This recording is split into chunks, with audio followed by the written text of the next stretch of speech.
Good evening, everyone. This is a meeting of the Citizens Advisory Committee for Capital Expenditures. Today is Thursday, September 2nd, 2021.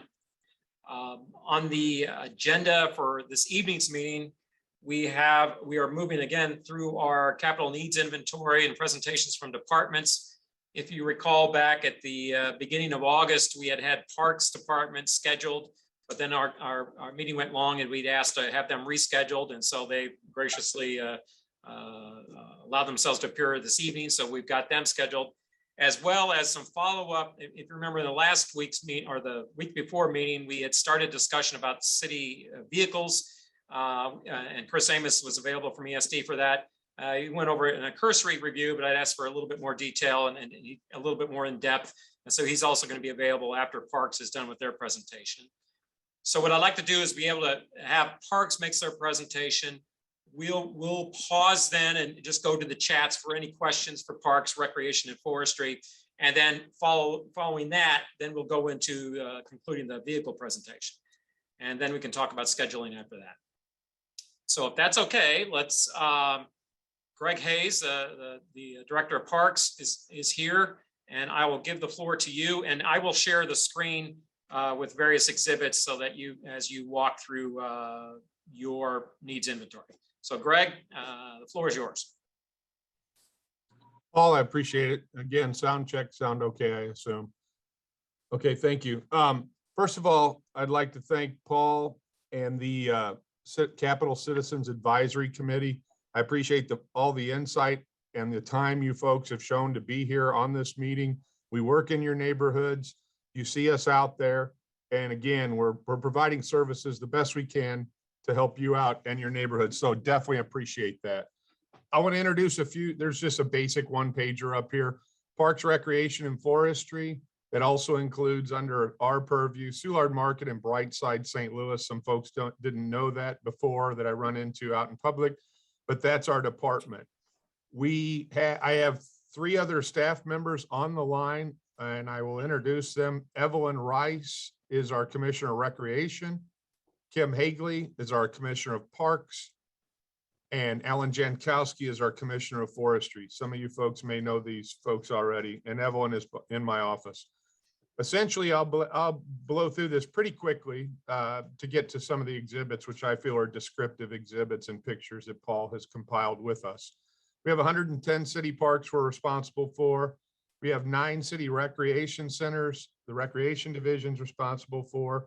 2 of those 9 are city properties, the O'Fallon Recplex and the Carondelet Recplex, so therefore 9. We have 3 outdoor pools and 4 indoor pools, and of course, Soulard Farmers Market. It used to be with Public Utilities till about 2009, and we took it over. What you'll see on the spreadsheet is approximately, it's in excess of 30 million, close to 35 million, in what we have deemed as critical needs. These are, for the most part, we're talking infrastructure, facilities, and buildings. I'm not being facetious, trying to be facetious, but I would say these aren't necessarily pretty things or flowery things, but things that really need to be addressed after decades and decades of very old buildings, that some of them have facilities, or a lot of them have facilities that have exhausted or exceeded their life, so to speak, in terms of what's in those buildings.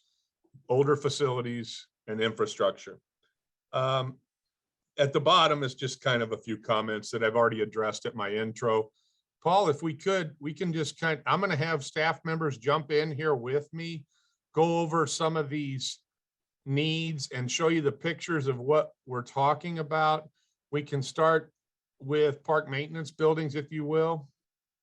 So essentially, we have 10 park maintenance yard locations. Those are set up for efficiency, if you will, where we have park crews report to these yard locations in terms of contiguous parks they maintain. So these are what I would call our nucleus park maintenance yards. A lot of them are in a lot of need. We have staff members at each, and they report to duty there, and they may have 6, 7 parks in their purview to maintain. You can see, I won't read to you, but you can see the listed park maintenance buildings, which I would call them staff reporting sites where they clock in, clock out, so to speak. And the city, in any city, there's just not money growing off trees, so to speak. So it's been very difficult over the years to keep up with it, just like any government facility, they're in the same condition. So when we're asked to put this needs list together, that's exactly what we've done. And we thought the crux of the matter are these facilities, and therefore those 10 maintenance locations, if you will. If you could scroll a little further, Paul. Just some examples of what we're dealing with, and any citizen could go up to these facilities. Not necessarily you're going to go in our buildings at that time, but you can see what we're dealing with. We're dealing with rusted fences. We're dealing with roofs way beyond their shelf life. We also deal with, let's just say, some disrespectful behavior where we have property damage. We have criminal activity, things such as that, but that can happen in any city, anywhere. We have overhead garage doors that no longer are operable. The roofs, as I said, some of these are 30 to 40 years old. And when you have a damaged roof, just like at your own home, it leads to problems elsewhere in the home and at the facility. So those are some serious issues. Gutters, downspouts, getting into some of the detail here. Doors and windows rusted out. Bathrooms, if you've used our comfort stations in these parks, some are new and great, and they're great amenities. Others are dated and have been in need of repair or replacement for quite some time.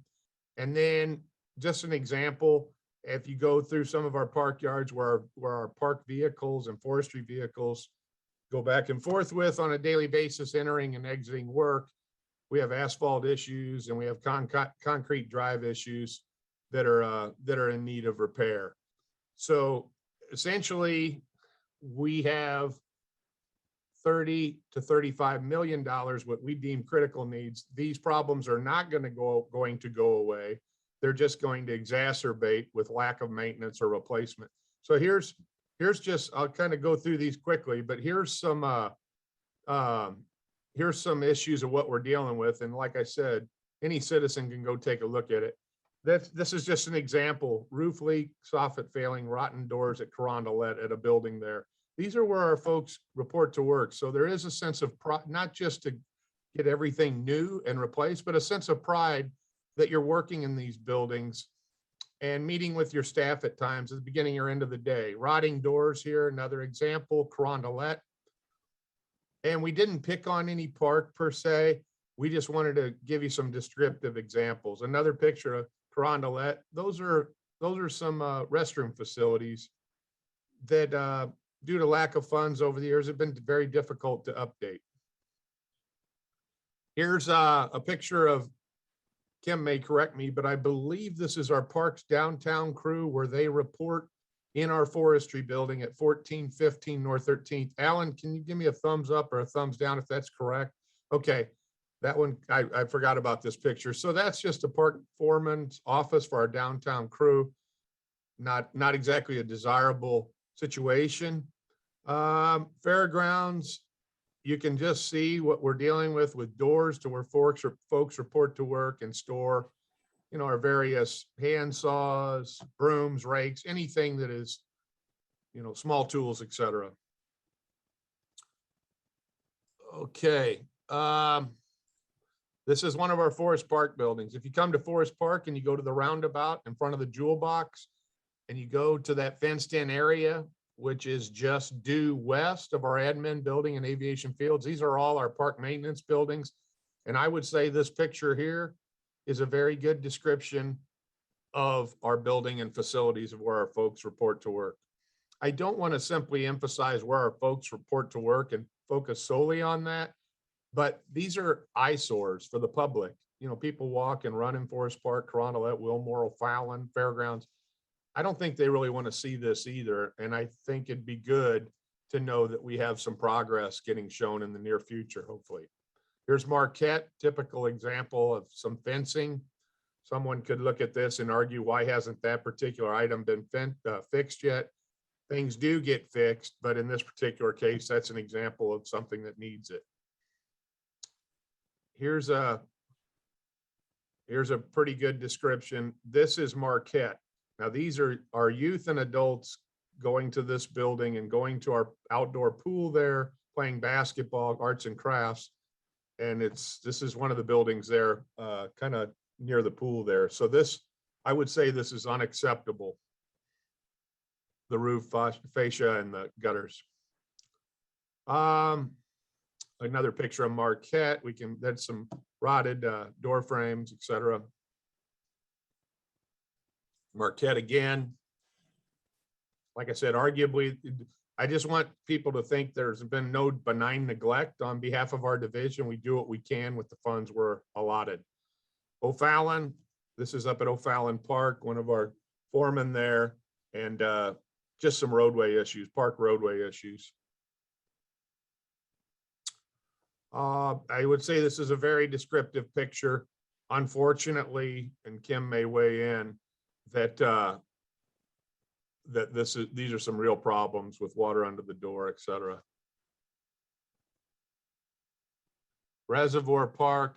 Kim, I don't want to put you on the spot, but if I may ask, can you give me a little detail, what you've told me before? I've been there, I've seen our crews, what we're dealing with, or where they report at Reservoir Park, what those folks are dealing with, where they have to go just for a drink or what have you at the fountain, or the comfort station there in the office. Right. Can you hear me? Yes. Okay. So at Continental Reservoir Park, they have no running water in their building that they report to, and they do not have working bathrooms. So they, in the summertime, as long as the comfort station is open, they go to the comfort station to use the restroom, and they bring in their own water to wash their hands, make coffee, things like that. All of the buildings that you see here are where our employees are reporting to work. So there's 10 across the city, and they report to each of these, the employees do every day. And some of what you're seeing, most of these are sitting in neighborhoods. So neighbors that surround the park have to look at this all the time also. Thank you, Kim. Yes, and to reiterate Kim's point, and I think I made it earlier, I empathize with citizens, if that's the right way to put it, who have to look at this, and they live and support a city and our taxpayers, and they're looking at some of these things and probably think we could do a better job, or this could look better, safer, nicer. Sherman Park, that's at Dr. King and Kings Highway, picture of the building there, which is where we're adjacent to Wool Recreation Center. Another same thing, Sherman Park.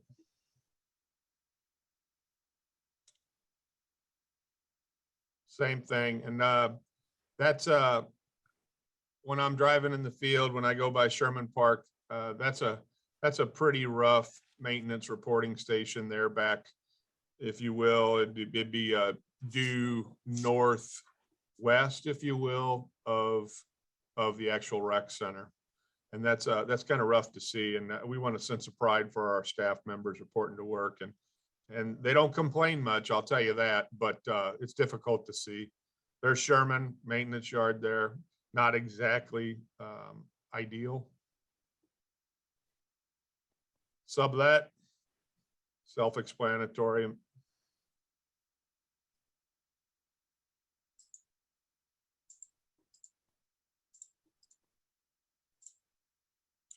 Wilmore, just I'd say that's minor, but doesn't look good.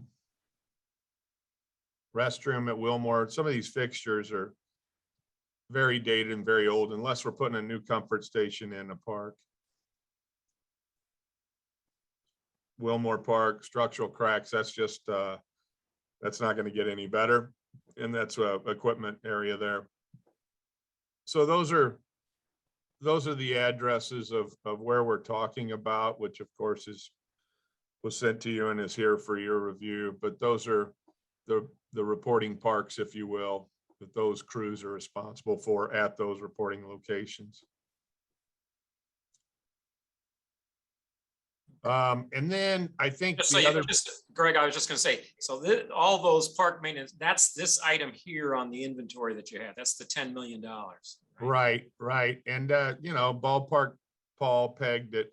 We work with BPS closely with their engineers, but pegged, if you will, at an estimate of about $1 million apiece for various needs, but I don't have any more specificity than those estimates. And then we don't have, we can go right down to go through the rec centers. Certainly have issues with their roofs. One of the worst things that can happen with roofs, if you have problems, we had, and Kim, you may be able to touch on this, or Evelyn, I know at O'Fallon, we had problems where there were bullet holes in the roof and it leaked down onto the basketball floor. The reason why I'm saying that is if you have a roof problem, it can cause interior damage, obviously, on other things you're dealing with. And is that an accurate statement, Kim? Yes. We not only had roof problems there, we've had them at the West End Rec Center. And as recently as our storm we had this week, Cherokee's roof is in really bad condition. A lower roof was replaced, but it leaked in the larger roof.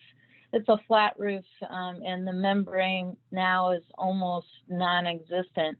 And we had part of the ceiling tiles fall in this week with the roof leak we had at Cherokee. Thank you. Evelyn, anything to add with that? Okay. Paul, if you can go to boiler replacements, and then I'll try to speed this up and get to the real important thing, which is any questions. Boiler replacement, that's just a list of the boilers citywide. I don't believe, I would contend that there's a brand new one anywhere, but these are Soulard Market. That is, with the assistance of Facilities Management, Board of Public Service, we made some Band-Aid repairs to that. Very old indoor pools, greenhouses, that'd be Forest Park only. And the rest of the list kind of speaks for itself. But if we're funded capital-wise to do these improvements, we'd obviously prioritize the greatest need, and whether all those got taken care of or not would be decided with operational decisions in the city. But that's just a kind of a scope of boiler issues. We have some pictures. I mean, you can see, not sure where this is from, but these are just some basic descriptive pictures of what we're seeing when I've gone into these buildings and looked down there. I am not an engineer, but there's some very, very dated equipment. And when it fails, we've been lucky to repair it and inch it along, but that's a dream world to know that these are going to go on forever looking like they do. And so these are the facility and infrastructure issues that need to be addressed. Pool renovations, don't have pictures because a lot of those issues are, as you can imagine, underground at the pools with the pool pumps, tunnels, the electrical work, etc. You can see the pool decks, obviously, when you visit our pools, but there are real issues. When something breaks on a pool, the last thing we want to do is for it to happen between June and August on our outdoor pools, especially when we have folks swimming out there in the St. Louis heat. So we've pegged those at about that price tag as well, with not much more specificity than that. I don't think, Paul, we have pictures of Soulard Market, but here's my commentary on Soulard Market. An iconic destination, very popular, but all it takes is to drive down there and take a look at the tarps, look at when you're walking through the Grand Hall and, exiting the Grand Hall and looking at our wings, just the concrete. We have electrical issues, plumbing issues, We have all kinds of problems. So if we're going to stay in the farmer's market business, that facility needs some improvement. I believe in 2012, prior to my tenure, there was a study done on Soulard Market, and I believe one of the longer term estimates had about $10 million, maybe exceeding that figure for what needs to be done there. So we make improvements in-house internally with parks trade staff, but in terms of major renovations or improvements, I'd say those have not been done. So popular place certainly needs some attention. And then finally, if I can wrap up, greenhouses and renovation in Forest Park. Many years ago, within the last 20, I guess, we had a pretty robust horticultural staff. Due to budget cuts, that's reduced to maybe 4, Kim can correct me, a gardener supervisor and a few seasonal folks, maybe a couple of gardeners as well. So a handful of folks working out of there. A lot of the rooms in there you cannot use them. There's glass falling as noted. We have issues with abatement issues. We have gotten a quote from a private nursery, and that's pretty much in line with the quote of 3.5. But I do want to say we have partners with Forest Park Forever, as you know. We work with them on all capital projects in the park. It is on this list, but we have met with them at least 2 or 3 times in the last 3 months to explore this as a capital project in Forest Park. But given that it's a city facility and we definitely like to improve it and do more out of that greenhouse, I believe there's 16 or 18 rooms there and very few of them are serviceable, but our folks are working in those rooms doing the best job they can. So that is perhaps a Forest Park Forever issue along the way, even more. That is where I wanted to stop because that is right around the figure I put out earlier in terms of critical capital needs. And I'll open it up to Alan, Evelyn, and Kim if there's any weigh in that I've been remiss with. Oh, yeah. So Paul? Yep. You may touch on this here, what's here too as well, right? Yeah, you can. Yeah. Anything. Yeah. So a lot of you folks, if not all of you, are familiar with the old dog pound. Well, we were hurting for a place where we were overcrowded down at Carondelet. So our South Tree crew is housed for several years at Gasconade. We repaired, I think, half of the roof with some funds we came across, and the other half needs to be repaired on the roof because we don't want it leaking on our employees when they come in for the day. And so I think that price tag's between 35 and 40 is listed to do the other half. It's really worked out well for our South crew for efficiency reasons. Alan Jankowski came up with the mulcher. One of the biggest complaints we get citywide, especially with blocks of highly contiguous, if you will, vacant properties, sometimes a football field of vacant. A lot of people say, hey, you cut the grass, but what about the fence lines? What about your brush? We wish we had the resources to cut all the fence lines down. We will take them down with an ag tractor to make it turn a vacant building cut into a vacant lot. But this brush, for sake of brevity, this brush cutter is a very helpful machine to just drop everything on those properties. We have stump cutters that get heavily used. You see us removing stumps in the city. We need a couple of those. I think I'm getting into actually Chris Amos's presentation, but you can see what's there. And then the tree removal, thankfully, about two years ago, Capital Committee approved a contractual services to hire a private contractor to help us with tree removal due to staffing. It was a difficult challenge for us to remove the trees on a 3,000 a year is typically what we could remove, 2,700 on the low end. It got very difficult. So they have been an immense help, and we're asking for that again due to staffing issues. So that's where that $1 million is. And they have been terrific. Hey, Greg, one thing I just wanted to share this with the committee as well. And because I remember when you presented to the Capital Committee, one of the items that the notions that caught my attention was when you were talking about the brush, the mulcher in particular, and Alan, you talked about it a bit, is that when we're always looking for efficiencies in operations, is that by using the mulcher, that basically mulches all with the debris that you're addressing in the weeds and brush, such that you don't have to have the separate crew come back later. Is that my recollection?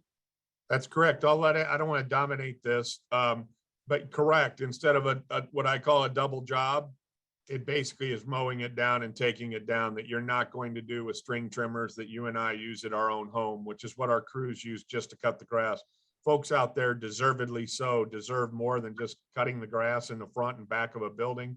They don't want to see the sides. Alan, is that accurate? Feel free to correct me. Yeah, if I could just quickly. So that brush, that thing can cut up to 13-inch caliper trees. So it can take down quite a bit. But the main thing is, when we leave that property with that piece of equipment, we can run over it with our lawnmowers the very next day. If you go in and cut brush with a chainsaw, with just manual labor, you can only get those stubs down so far.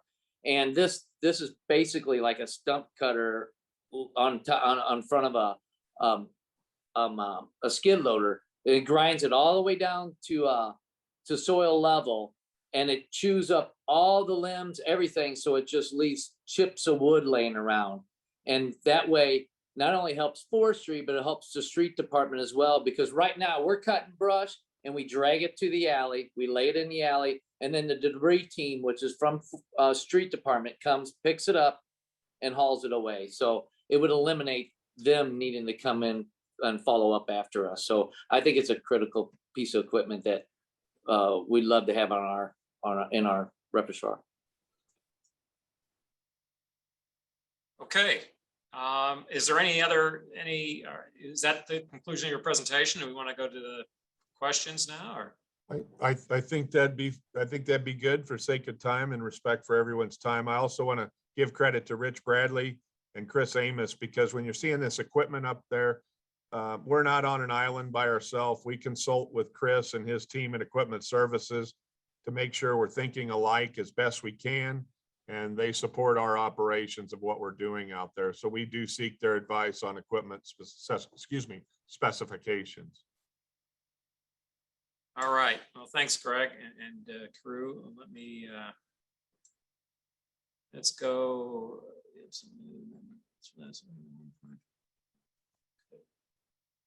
Okay, so welcome to new members who have joined since our last meeting. Okay, first question. Are all of these buildings that need renovations regularly used by staff or the public?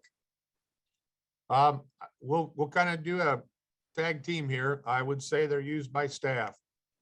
Well, correction, Paul. Nobody would be in those 10 park maintenance buildings locations other than city park staff, possibly forestry. The rec centers, when we're talking, this is stating the obvious, the rec centers obviously have participants coming in, the 9 rec centers, 7 city managed, and our pools, of course, but the park maintenance buildings would be the ones that are staff only. The others are accessed by the public. I just don't think they're going down to look at boilers. They're either in our gym or our multi-purpose rooms or the like. Okay. If that answers that question. Are these upgrades being done with low maintenance materials and finishes? I see a lot of water damage. Are the sources of this water being redirected, i.e. the exterior doors covered from the weather? I guess that's getting to, you can replace the door, but is it going to just get damaged again if we haven't fixed the origin of the problem? Well, I don't want to be evasive, but the best way I can say that is we bid everything out competitively to reputable contractors who do the job. If these are problems that are dated 20, 30 years, then perhaps we do have some associated issues, but we're doing the best we can if that helps answer it. But yeah, anytime we have the funds to do work, and in a lot of these cases we haven't, we're trying to be smart about it. Yeah, I think that question, the second part of the question is just to making sure that if we do go about replacing whatever that item is, that it's not going to get ruined again simply because it's whatever the source of the problem was is still there. That I'm confident to say that would be first and foremost with our plans of what we try to do and do it right to these buildings, so So the use of funds is prudent.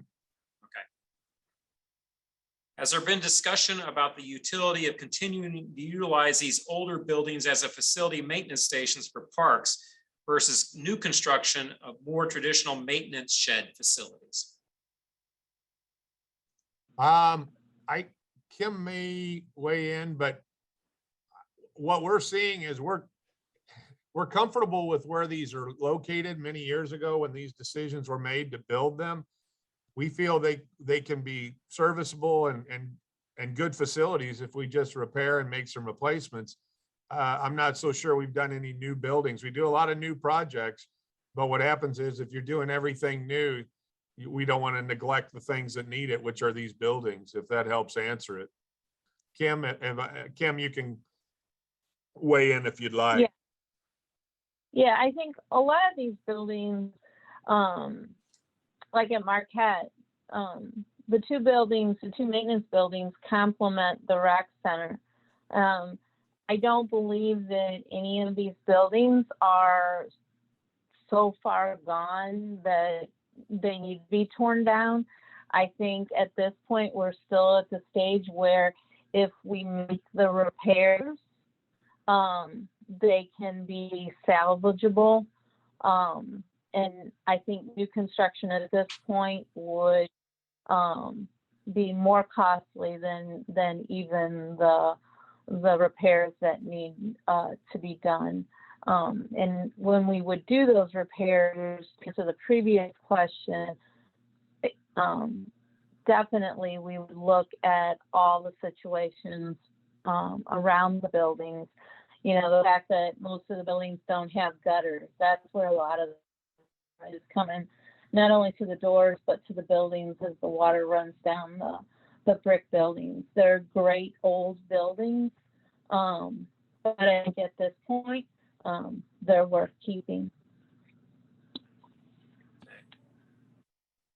What do the foundations cover for maintenance in Forest Park or Tower Grove Park? Yeah, so foundations as in charitable foundations, I trust? Correct. Yeah, Yeah. you mentioned Forest Park Forever before. Right. Well, Forest Park Forever, when their latest campaign raised $139 million for the park, we're in a partnership with them. We have a unique agreement with them. And so that's all private donations. In terms of Tower Grove Park, it's city property, but it's the only park in the city of St. Louis not managed by this division. They have their own board and they accept private donations as well. I don't know to the extent of the private revenue generation they do with our cohort, Bill Reiniger over there, my cohort, if you will, but both are private donation driven. And Paul, as you know, you can correct me on the figure, but I believe annually for many years, Tower Grove Park, whenever that decision was made, being a city property, I believe they get close to $700,000 a year at budget time, Right. To help supplement their private funding. Yeah. So, and the follow-up question was Tower Grove has no building maintenance repair needs. I guess Tower Grove is not specifically identified on any of your items, is it? Correct. No, we have, I don't want to say we don't have anything to do with Tower Grove Park. Of course, they're colleagues of ours, but the extent of what we do at Tower Grove Park is maintain the trees on the 4 park perimeter streets, or if they need help in a major storm, but we don't get involved in any of their capital projects in their park. Those are private driven and the aforementioned tax money that I alluded to. Early this year, at a hearing in front of Ways and Means, Director Hayes represented that his annual budget was adequate to maintain facilities, but the issue with the delivery of quality of services involved a shortage of personnel. Is he now saying that his annual budget is inadequate to provide adequate maintenance for facilities? With all due respect, I'd like to correct the individual making that comment. I don't have a vivid recollection of what I said at Ways and Means, but what I probably would have referred to at Ways and Means was the staff to provide services. That would be exclusive of this conversation. That budget of ours, which is about $20 million, is all staff and service oriented, such as supplies, equipment, gasoline and such. So yes, I may have made that statement, but that has nothing to do with an additional exclusive $35 million in maintenance buildings that are not budgeted to the Department of Parks, Recreation and Forestry. I think we addressed this question earlier, but just to make sure, and Kim, you had talked about it, are some of these buildings beyond repair and use? Kim, I think you said that you believe they're within, there's nothing that wouldn't be, couldn't be serviceable as opposed to building new. Is that? That's correct. Okay, in 2019, the Post-Dispatch reported on lawsuits filed against the city related to dangerous park equipment. The story quotes Director Hayes as saying money did not exist in the budget to properly maintain park equipment, yet the majority of the capital requests made by the department appeared to be related to the maintenance facilities used by the department and not publicly utilized assets. Did the department conduct an audit of public assets used by citizens and youth to determine need for improvements? Can this be provided to the committee? This will probably be a joint answer with Kim and me. I'm familiar with the Post-Dispatch investigation or article, if you will. Maybe it was more than one article. I was involved in those discussions with the reporter. We had a couple issues at a few playgrounds. We made a conscientious effort after that with Kim Hagley and her team to check the playgrounds on a fairly consistent basis. I do not believe Kim may have done something somewhat formal, but I do not believe we did a formal audit of everything other than trade staff checking the equipment for safety after that. And we did before that, but obviously there were a few issues that we owned up to and confident we addressed them. So Kim, I trust that I'm correct in saying we don't have any formal document, but we became certainly conscientious when we can't be everywhere at any time, and we certainly don't want anyone getting hurt at a city facility or on a city playground. So we take it very seriously, as we did at that time and as we continue to do so. Greg, you're correct. The other thing is our park staff that are in the park mowing and trimming, that's part of their daily schedule now of when they're in these parks to really take a look at what's going on in and around the parks as far as the amenities go. And so those like graffiti and a swing is broken, things like that are reported over the radio, are into the park facilities portion of our department, so that work orders can be created. And so there's more consistent communication between our mowing and trimming crews that are in the parks every day with our construction department to take care of those on a more timely basis instead of waiting till something comes through the Citizen Service Bureau. Right. And as a follow-up, I'm looking at that chat comment. Yes, what we're talking about here now is we do a lot of things in-house to try to rectify safety issues on a daily basis. Hopefully it's not a daily basis. We're actually conducting or rectifying those issues. Hopefully they're almost non-existent. But what we're talking about here are $1 million projects. So yes, it's difficult to do. Excuse me, it's difficult to do our job, but what I'm talking about in this particular forum are major issues, as I said at the beginning, not necessarily the pretty stuff, but when we're asked to put this together, these are some things we thought were very important. And of course, playgrounds are as well. Has there been any discussion of utilizing parks for renewable energy? I have not been privy to that concept, and I have not been in any active discussions. Kim, have you with any of your folks? I actually have. There was some discussion with Ameren to put solar panels in O'Fallon Park and the Carondelet Recplex, O'Fallon Recplex and Carondelet Recplex. to do, for lack of a better word, a pavilion type thing that would over all of the parking lot that would have solar panels on it. We also had discussions with electric car charging stations, but that's been the extent of talks on renewable energy. Okay, here are some questions I have compiled for the presenters of Parks, Recreation, and Forestry. I'll also submit a link to the directors to submit written responses. Appreciate the hard work.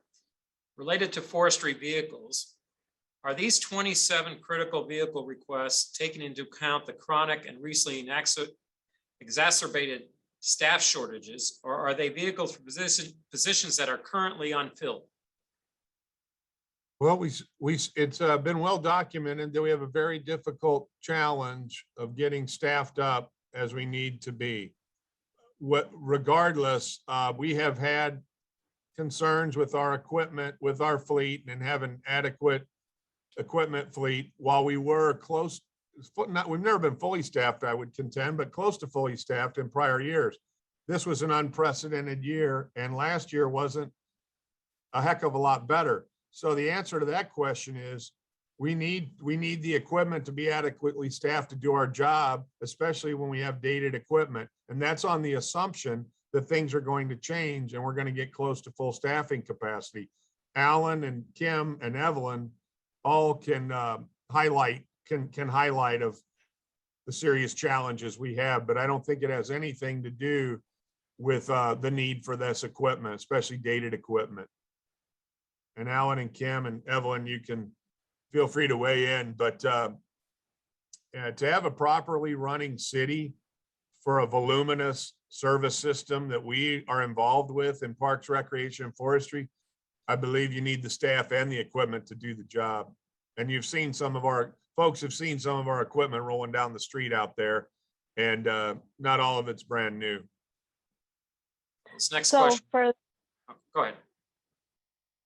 For the Parks Department, mainly that staff, that seasonal staff, they are the ones that do the trimming, and they do the trash pickup and things like that. So the vehicles that we're asking for are for the people who are there full time, all the time. This isn't excess equipment that sits and waits for seasonal staff to come on board April through October. Okay, can you give insight regarding how Prop P for Parks funds were or are spent, and how that funding will complement this year's capital funds? Yeah, I was going to say the Prop P funds are recreation programming type funds and not capital. Is that? There's been a few Prop Ps along the way, but recreation has upwards of $1 million in recreational programming funds across two sources. One dates back to about 2007. The other is programming from the last couple of years, as you know, Paul. There was Prop P years ago that may have been parks related that Kim can possibly weigh in on. Greg, I think when most people are talking Prop P, they're talking about the 2017 right. With use the tax prior portion that was passed. Right. So those funds are in use with contractual agreements with private providers to provide a multitude of rec programming, and we're always looking to add to that variety. Evelyn, is that accurate? Yes, that's accurate. We have contracts with groups that come in to the recreation centers. Can't hear Evelyn. Okay. Just give it a yell. All right, go ahead. We have groups that come into the recreation centers that we contract with to provide programming. Right now, for example, for the first time since I've been here, we're providing at no charge through different rec centers, violin lessons, piano lessons, trumpet lessons, acting through the Black Repertory Company, storytelling through Stray Dog Theater. We have dance and animation through COCA, the Center for the Arts. Soccer. We have soccer in several rec centers and in several parks that we're looking to expand. We have the traditional sports. We also have an engineer who does Legos building blocks for children 7, 6, and 5. We have a variety because every child is not a sports enthusiast. And we want kids to be able to come in and be exposed to something else. We also have computer training. We have golf. We have water gardening, growing things with no dirt, growing it in the water. We have the traditional arts and crafts. We have teen clubs where kids can just come in and talk about what's on their mind with other young people their same age. It's really pretty exciting. Yeah, thank you, Evelyn. And I just saw Stephanie, or excuse me, I didn't mean to say a name, even if everybody can see it, but I just saw the chat question. She's referring to Prop P in 2012, City Arts, River, GRG, and City Parks. Kim, is that about is that right around a little over 2 million we have that gets used for park projects? Is that close to the figure?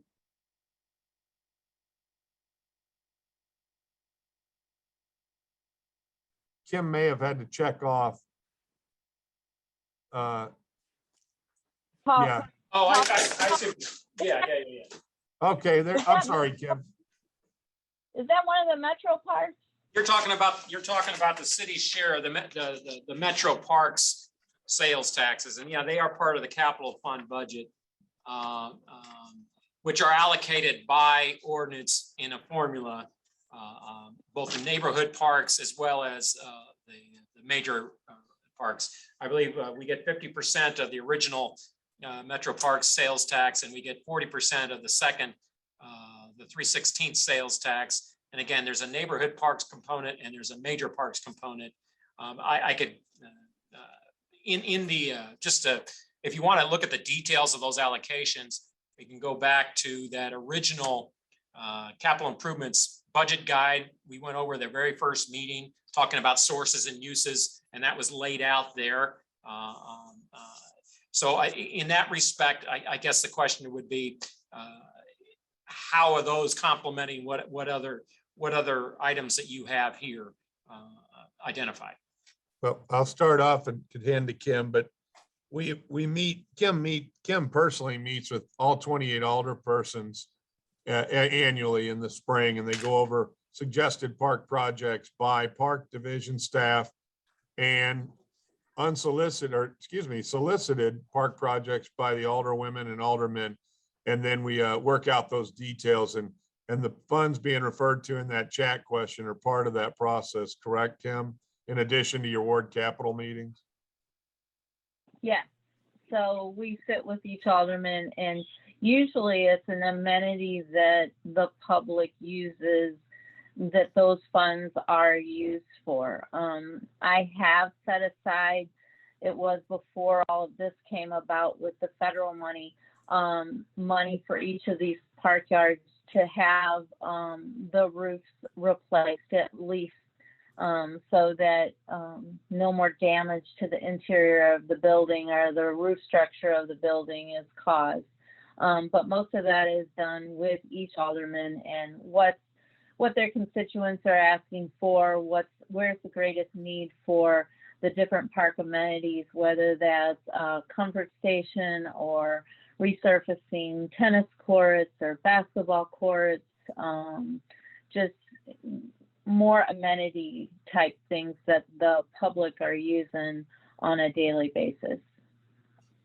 I'll follow up with that question too, Kim, because that sort of jogs my memory as well.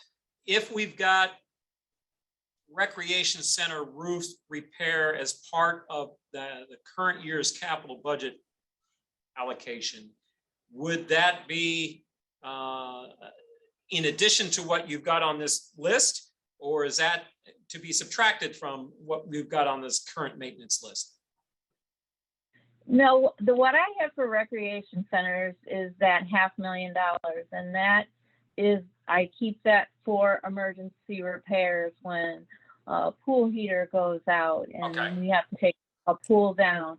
But it could, I mean, if we don't get this money, I'm gonna have to do something out of that, what I call my emergency fund money, to do something for these roofs, but that's not enough to do all of the roofs that need to be done on the rec centers. So, you know, there's other things that come up on almost daily basis where that money is used for. So I mean, Okay, yeah, it's not, I hear you. Thank you. Okay, second, the next question, related to parks. In 2011-12, the Board of Aldermen passed a $64 million bond issue for city parks, 30 million for Forest Park, and 34 for all other parks. Forest Park raised 100 million to match those funds. St. Louis County has a Parks Foundation that raises funds for green spaces across the county. Has this model been explored in St. Louis City? Also, can the committee get an overview of how the bond issue funds were spent with specific details on investment by park? Were all the bonds issued and spent? I have not been in active discussions about the foundation aspect that being referred to in the county. I've had numerous meetings over the years with elected officials and folks who I believe respect the Forest Park Forever model, and it would be great if even if we started at a grassroots level, perhaps adjacent to one of our larger regional parks, to mimic that organization and get it going elsewhere in the city. In terms of the bond issue, that ended up being not 34 million as initially as stated, but that person wouldn't have known it. I think it was 26.2. All those bond projects were completed. And I believe the Waterways project in Forest Park may be the last of those bond issue projects that is in progress, still going. But all those projects would be listed as completed with the dollar values.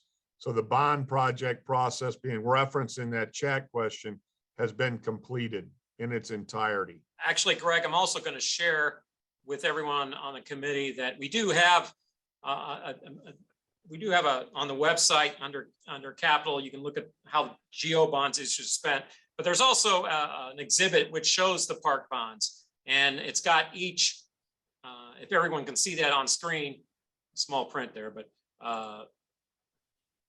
you can see how each of those improvements by parks have been tracked and what the spending was for each of those by park category. And so that's available on the website. And as Greg mentioned, it's pretty much exhausted at this point. Appreciate a lot of work went into that, especially with the assistance of Rich Bradley and his team, of course. We were tied at the hip for 5 or 6 years, I guess, so to speak. Okay, let me see. Let me go back. Okay, related to accepting private donations, the Board of Aldermen created separate accounts for each of the city's parks and neighborhood rec centers to allow private donors an opportunity to support these facilities directly, meaning funds would go specifically to a center and not into the general fund. As the department looked for private donors since this bill was passed, can capital dollars be an incentive to fund match dollars where possible to improve rec centers beyond what is being requested herein, items like signage, landscaping, equipment, et cetera? Our department's willing to accept any private donation. We work with folks that do. I believe what's referred to as the Friends of Recreation accounts that were set up by the Board of Aldermen years ago. I do not think there's much funding in those accounts. But we're always willing to talk to folks that would donate privately to any of our parks or rec facilities. A good example is recently, the last 2 years, Mr. Tatum, Jason Tatum with the Boston Celtics, has a great relationship with the Recreation Division in Wool Center. He put a new floor in. He's put in computers in Wool Recreation Center. So anything we can do like that and have those relationships, we welcome them. We had private donations help fund some repairs at the Mills Fountain across from Union Station, iconic fountain. Without those funds, we would have never gotten some of that infrastructure and piping back up to speed. So it does happen. We're appreciative of the same. And we're always willing to have those discussions, of course, if that helps. And just to add, I can say, those accounts have been set up in the special funds. In FY20, there was about $6,000 received scattered across the various rec centers. A lot less, probably because of the COVID. Last fiscal year, it was like $700 total. So it hasn't been a significant amount, but it's there. Right. Let's see. Okay, related to tree nursery. Many cities grow their own street trees, employing local youth and offering valuable training. Has the city of St. Louis explored this through partnership with organizations like Forest Relief? I'll let Alan touch on this as well. I'm not being boastful, but I was president of Forest Relief for several years. Alan is our representative with them now on their board. I exited the board after about 15 years. We have an excellent relationship with them. We do community planting projects in the city, especially in parks with Kim Hagley and Alan and Evelyn as well, if it's anything to do with the recreation center. I would say we have not explored that. We had formally, so to speak, we had a Green Tree Academy years ago, which was an excellent idea by Comptroller Green, funded by private donations to have kids go through a 8-week curriculum. And whether they wanted to be a forester or an arborist or not, it was great. We put them in touch. So we're familiar with Forest Relief. We have a partnership with them. We're familiar with at least one short-lived training program, but in terms of growing our own trees, we have not pursued that. We have a reputable commercial contractor who provides us with quality trees that we plant all over the city, but I don't believe we've pursued what's asked in that chat question. Alan? Yeah, Greg, the only trees, we have a small nursery in Forest Park there where we put 40 or 50 trees in per year and just grow them out till they're about 1.5 inch caliber and put them out in Forest Park. But no, throughout the city, we don't have a tree farm anywhere. And we work closely with Forest Relief, and a lot of those trees that we get from Forest Relief go into our park system. And we have usually coordinated with a volunteer group or two, or many volunteer groups throughout the year that we put throughout the city parks. And Paul, I may add, I at my oversight, we worked with, God rest his soul, we worked with Alderman Sam Moore years ago. He wanted to do an orchard, so to speak, at Sarah and Evan, self-maintained. It was very low scale, but we worked with Mr. Moore and we were supportive of that. And just as long as it was maintained by folks, but it's still there, if you will, but not really still there, if you know what I mean. So we're supportive, but we've never done anything formally of pursuing growing our own trees. Okay, that was the clarification on the Prop P. Okay. Is it the director and department's position that a capital improvements to park equipment must be initiated at the request of alders willing to use ward capital? And without ward capital, there is no plan for maintenance or improvements to our smaller parks assets. Kim, you want to touch upon that based upon what we're talking about with the meetings with the aldermen? We're doing the best job we can with the funds we have in terms of maintenance, and improvements. But Kim, do you want to touch upon any of that question? Yeah, so we do an assessment of the different parks ourselves and the amenities.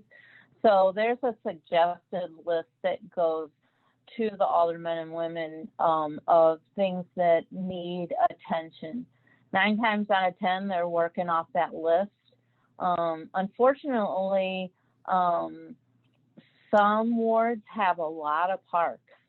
So they have to, they may pick one park in particular one year and then do another park the next year, because most of what I have as far as park funds have to have a match.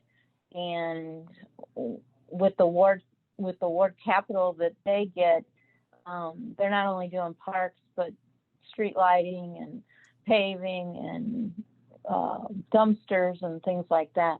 So it's a real struggle for the aldermen to come up with, how that money is to be used for. But to say that nothing is done in the other parts that need to be done, that's not true either. Some of those suggestions come from me, and I'm kind of insistent on what gets done based off of the number of calls we get for a particular item to be fixed. Also, there's, I always have undesignated projects. So that's what I call my emergency fund. So if, you know, a slide on a playground gets broken, I have the money on hand to do that out of unspecified projects, to repair a slide or something like that, to that effect. And Kim, I was going to jump into on also when you talk about working with the alderman, is that there's a neighborhood parks piece that's determined by the Parks Committee of the Board of Aldermen. So it's not just ward monies, it's the neighborhood parks piece of some of those sales tax funds that get allocated via the Parks Committee of the Board of Aldermen. So, and that's, I believe, what you're talking about when you're talking about match projects and such, where they identify, here are these priorities, and if you can come with a match, then you can get some of those funded. And I'm sorry, I see smaller parks assets. That's a little nebulous to me. I assume that, I don't know if they're referring to smaller parks, in and of exclusive of the assets, just small parks, or the assets, which I assume is playgrounds and such. But you're right. I think that's a fair question to ask. Yeah, and then there's a follow-up question. When Director Hegley says have to have a match, that would not include a request to the Capital Committee for park equipment improvements, correct? Correct. That match comes out of their ward, each alderman's ward capital money. That's usually where that comes from. Okay, and I was just trying to clarify, is that my understanding is when they are looking at the neighborhood parks allocation and they're allocating that out, there is a prioritization of that among the neighborhood parks, and one of the items for getting some of those funded is to have a match either through ward account or some other funding source in order to do that. Is that correct? Yeah, so there's three sources. Okay. Two are the metro parks that require the match, and Right. one is neighborhood parks that does not require a match. So each alderman gets a portion of those, basically those three pots of money, to do.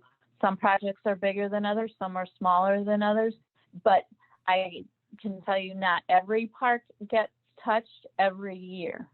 There's not enough money in those funds to do that. So, and if it's a pretty big project, if it's a great big playground, it will take 2 years of funding to get a project that big off the ground. Right. And carry the point further, Kim, that's a 25% match, correct? That can come from any source, ward capital, private funding, or what have you, correct? Correct. And following up on this next question, the Parks Committee sets a citywide neighborhood parks budget. Again, there are regional parks, which are the big 7 regional parks, Wilmore Fairgrounds, O'Fallon, Forest Park, Tower Grove, and Carondelet. Those that get ordered, that are allocated a portion of the sales tax allocated for parks capital. Then there's neighborhood parks, and the neighborhood parks are then, if you look at the budget each year, it's projects that are to be determined by the Parks Committee of the Board of Aldermen. So that's where that deliberation comes, and they consult with you, you guys at Parks, to make recommendations, and so that's how they consider that. But that's how that process works. Have I missed anything on that, Greg? Now, when she sends those letters to the aldermen based upon those tax fund sources in January, typically, then she has the meetings. But at the end of the day, those projects and those funding sources go before the Parks and Environmental Committee, and those resolutions must be passed by that committee. Okay. And then following up on that question, why was the decision made not to request money to fund items on the list of needs? So in other words, the list of needs that you just went over to aldermen to spend ward capital on? Say that, I didn't get all that. Why was the decision made not to request money to fund items on the list of needs provided to aldermen to spend ward capital on? Why, I guess the question is, why are we not asking the aldermen to fund some of these needs that you've got on your list with ward capital? Some of them do. Some of them will fund it all. Some of them, it depends on what they have going on in their wards, and I can't really speak for them, but you know, you'll have some aldermen that'll be like, I'm gonna pave this year, I've got to pave, you know, or they're trying to get all of their lights switched over to LEDs. Oh, okay, well, okay, so- well, I'm gonna keep things, because these clarifications here, it says that's not the question. Why aren't they asking the capital committee to fund those needs? They can ask the capital committee to fund those needs. Unfortunately, until you get to this point, and you've seen the capital budget, as I presented in the very first meeting, you're not gonna have the funding available to fund those needs. So that's why going and starting this process, it's been sort of a unique opportunity where there is potential for having available capital going forward. But in a typical year, as Greg mentioned, this is the kind of stuff that has been deferred for so many years simply because the regular capital budget simply doesn't have the funds to fund it. And that's just. Took the words right out of my mouth, Paul, because in any time we have an opportunity, which is a unique opportunity such as the present, we're going to put this together. But in the past, you know, every year at budget, we're asked, and you ask us specifically, Paul, if you have any capital needs. And in the past we have, whether those get funded or not. And typically it's been difficult due to lack of funding to satisfy those needs. And now we have a unique opportunity. Okay. See, I missed some questions, but I'm looking. See how we covered all these.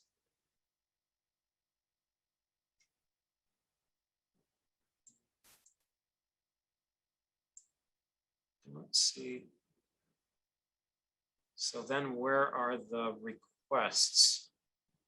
Not some quite sure what that is referencing.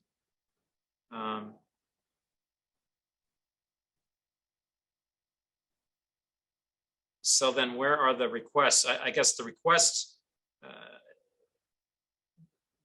that you have submitted to the budget are in the ones, at least the ones that were funded are in the budget, the capital budget that was funded this year. Beyond that, we have not, we don't have, for instance, we would not have received other than what you've submitted to us when we asked you back when for the list of needs. Those are the requests. But those requests were made upon the fact that we are trying to update our capital needs inventory. It wasn't in response to, hey, this is this year's capital budget.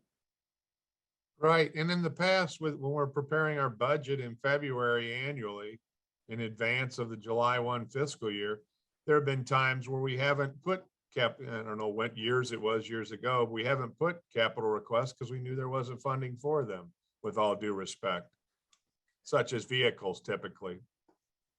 Okay, I'm looking for this question here.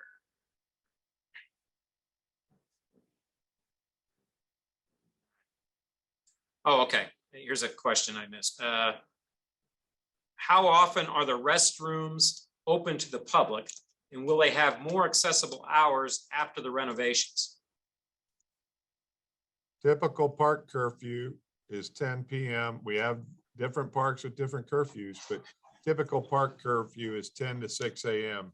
So potentially, unless we have some operational issues at the comfort station, we open them in the spring, and definitely it's difficult when you don't have adequate seasonal staff. We open them in the spring and typically winterize them October, November, maybe November, Kim. So for the most part, we have an operational comfort station, unless a public member will please tell us they're operational and functioning unless there's a problem we need to be alerted to. Is that accurate, Kim? Yeah, so the ones you're seeing here in this presentation, that's what staff are using. Those are not public restrooms. That's what we're doing there. Now, we do get some of the public comfort station renovations. We just did one in Fox Park a couple years ago. We did a brand new one in Francis Park. So those do get renovated. And usually, like Greg was talking, park curfew, but when you consider the number of restrooms that we have, we don't start work until 7 o'clock. So you're probably looking anywhere from 7 to 9 o'clock, and then anywhere from 8 o'clock to 10 o'clock at night when they close. We have usually 2 guys, one north, one south, that goes around and opens and cleans all of them and closes and locks them up at night. Okay, one comment, parks are a magnificent quality of life in a city, and St. Louis has a significant park system. Want to thank you for your care of this unique legacy we have. To you guys. That is much appreciated. Thank you very much. All credit to our staff. Related to South Grand medians, the document notes parks maintaining certain grassy areas around each park. While Tower Grove Park does not have a park maintenance facility and is maintained by a nonprofit, it does receive city funding. Should the park be responsible for the adjacent medians that are now overgrown? The South Grand CID reports not being allowed to have sponsor signs in medians to allow private entities to help maintain these medians. We have had agreements, the ones of concern that we've talked about recently with the folks in the South Grand Business District, I believe, if that's the correct title, essentially range from Tower Grove going north to 44. We have made it very clear we cannot maintain those medians with our staff. We have had agreements with private entities, memo of understanding, at least one. We told them if they want them to plant them, they have to maintain them. And then oftentimes, with all due respect to conscientious folks out there, they don't maintain them. It falls off. So we can't maintain those, but we haven't had discussions with Tower Grove specifically about maintaining them that may be adjacent to the park. I also haven't had conversations about sponsor signs in the medians. So, I mean, that's something we can definitely talk about if somebody comes forward and wants to maintain a median. Absolutely. Okay, related to classification of parks, certain parks in the city are no longer used as parklands, but still receive the per acre funding for the common practice. Is there any discussion about discontinuing park improvements to spaces like Bush Park, which is a median between highways, to offer more funding to neighborhood parks? Have not had that discussion. Familiar with the area. It is listed in our park inventory, but have not entertained those thoughts. We treat it like the others, so to speak, in terms of accepting the responsibility of its maintenance. Have not had those discussions to my knowledge. And Greg, occasionally you guys do where you like a restoration area, or some areas where you allow themselves to grow, or no?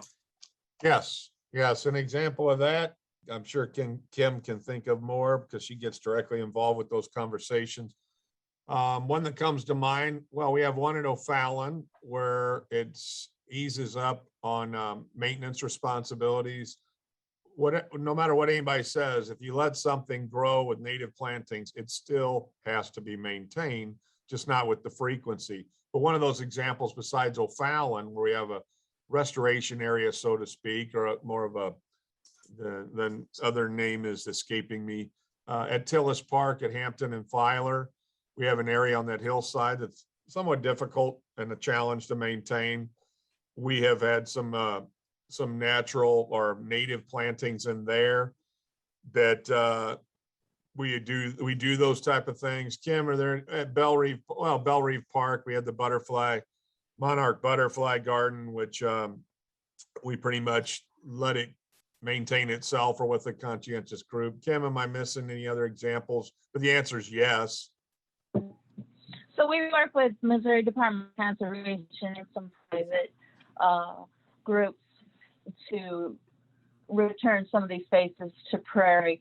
Bushy Park, though, is still what we consider, and I'm sure the alderman would consider, would be a neighborhood park. It doesn't have a lot of amenities in it, so most of it's just mowing. And this year there was a concentrated effort with the park funds and more capital funds to concentrate on existing amenities and not do anything new. I did a big push for nothing new and to maintain what we have. Okay, related to recreation facilities, these are often closed when the community can most use them after 5 p.m. Is there an opportunity to lease to operators as a way to generate revenue after hours while expanding hours of operation? I don't want to keep harping on staffing issues, but I think the answer is yes. We have evening hours.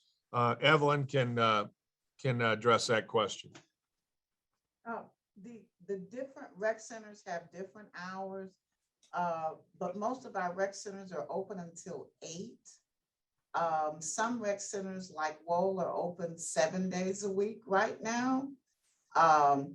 Rec centers that are not as highly utilized are open Monday through Friday.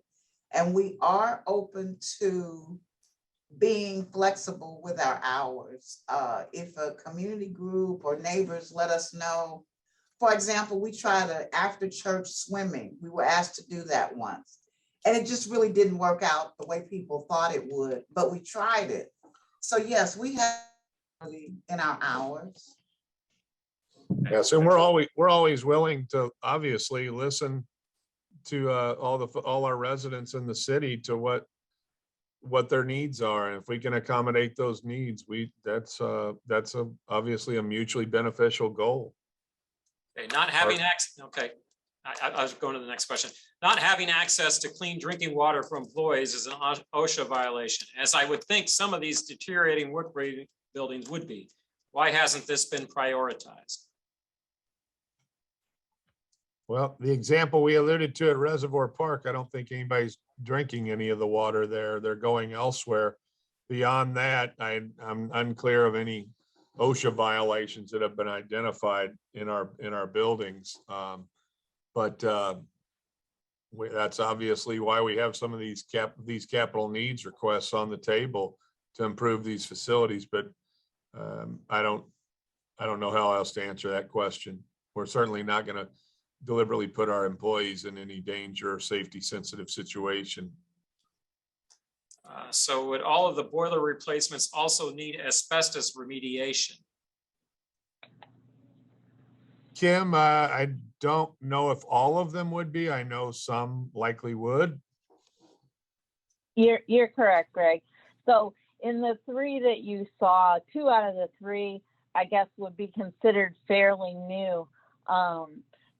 But some of them, especially like the one picture that you saw, and like Soulard and some of the other ones, those are original to the building. So yes, I am sure that some of the older ones would definitely need asbestos remediation. And it's not just the boiler itself. Some of the piping, well, all the piping will have to be replaced to it. You know, some of that piping is wrapped with asbestos insulation. So yeah, definitely there'll be some type of remediation and additional pipe work. Related to Soulard Market, did the expenditures follow the adopted master plan for the market, or has that plan, including a public-private partnership for managing it, been abandoned? And answer that question, no. I had discussions, maybe some other staff members were with me, and had an interest. Breaking up a little bit. Can you hear me now? Yeah, but it's sort of muffled. I don't know what's going on here. I had discussions 3 or 4 years ago with a private entity who had an interest in managing sewer markets still going at the city building. That fell through, unfortunately. They chose not to pursue that. I mean, we had some great progress. I would really like to have I think it's fair to say it would be great to have a private provider running the sewer market in some type of lease or contractual situation. The master plan is a guiding document. It has not been abandoned. Some of the things that were identified in there structurally are in this overall request. And it has not been abandoned. Now, if it follows it to a T, I would say maybe not, but I think it's pretty clear when you go to sewer, the things identified in that master plan, a lot of them will be included in this overall request if we're going to stay in our market business. What is pool attendance? Are they used? When I was a kid, they were well used. Yeah, they're used. We have rec desk that we have at our centers, which long people have a card. We didn't do that. We had that software for years, and the last couple of years, when folks register when they come to our 3 outdoor pools, our 4 indoor pools. So I don't have a specific number on pool attendance. We do track that. Yes, they are used. Anyone can drive by our outdoor pools or check out our indoor pools and see they're used. We'd like them used more, but I'd say with the heat of the St. Louis summer, there was that heavy usage in early June and into July. But when the kids go back to school and start preparing to go back in August, it probably did. But yes, our pools are used. And I think they arguably get used even more if we make the improvements that was listed in this capital needs request. Evelyn, is there anything I'm missing? Okay. Are there plans? Sorry. Okay, yeah, I was going to the next question. Are there plans to boost programming budgets to complement capital improvements to increase capacity, hours, youth programming, rec centers, pools, and parks? We talked a little bit about the Prop P programming earlier. Yeah, go ahead. Yes, I say yes. Go ahead. Yes, one thing we really are wanting to do. Can't hear Ellen. One of the things we really want to do is work closely with St. Louis public schools as well as other schools. We'd like to see every child learn how to swim. Hey, Greg, we're having trouble with your mic. What's going on, Paul? Can you hear me now? We can hear you, but it's. I don't know the technical. Okay, it's garbled a bit. So I apologize. I don't know. I didn't touch anything or change anything. I'm sorry. Okay, let's. I wonder if you can mute it. I wonder if you can mute it. Try muting it and then unmute it. Maybe it just resets something. Just did that. Is that better? No. Well, I'm trying to, just in recognition of time, let's try to keep to the capital questions here. Here's a comment. Soulard Market is a cultural tourism investment. How many employees check-in locations do we have? I'm not clear on that question. Well, at least we were talking on the maintenance building, there were 10. Is that, I mean, there are obviously different locations to report to, but on the maintenance buildings, you were talking about 10 buildings, were you not? Or 10 locations? 10 parks, yeah. Okay. I would like to see some, okay, go ahead. Parks has 10. Forestry has 3. Yes. Correct. I would like to see some public dog parks. They're all over DC, managed by the Parks Department. Could make use of demolished buildings. We have some successful dog parks. We have great relationships with. We actually have an ordinance about dog parks that are maintained by these folks who are our partners.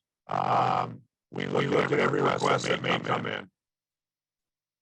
Are staffing issues related to working conditions such as not having drinking water? It'd be helpful to have a sense we consider priority. No, don't have an adequate answer to that. All I can say is there's probably various reasons why we have staffing difficulties. We have a residency requirement. I won't talk at length about that, but some folks say that is restrictive in terms of us getting our folks we need with a restrictive applicant pool. Hopefully we're in line with pay scales when we benchmark with other entities in the region. But I have no idea if it's directly related to drinking water. That's what was asked.